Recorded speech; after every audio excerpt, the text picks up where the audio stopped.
A very good morning. Welcome to Wednesday, the 9th of June 2010. Just gone through 11 o'clock here in London, so taking a quick check around the markets. Did see a late bid in terms of the Shanghai Composite. That was based and underpinned around economic data, where for May, Chinese exports were up as much as 50%. That did translate into a higher open for European equities. However, we have drifted lower back toward the unchanged mark. A couple of individual stock stories of note so far today.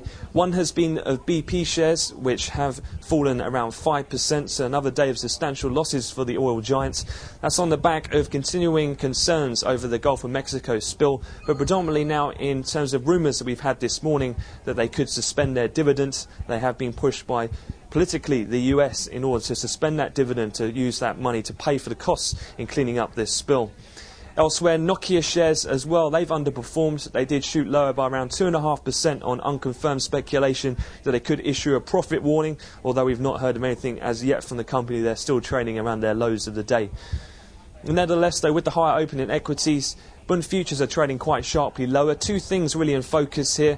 One being quite a raft of supply coming in. We had a 3- and 10-year auction out of Portugal. Both, though, went off without any real problems, albeit with a higher yield. And separately from the Bundesbank, a new Schatz auction there also went through without any real problems, as too did a 10-year gilt issue as well. One thing, though, is that even in spite of earlier in the week, the widening we've seen in those spreads across the Eurozone, they're all predominantly tighter across the board today, with little in the way of any fresh news in terms of European state woes. So again, all of the 10-year bond yield spreads between European countries and bunds are all predominantly tighter across the board.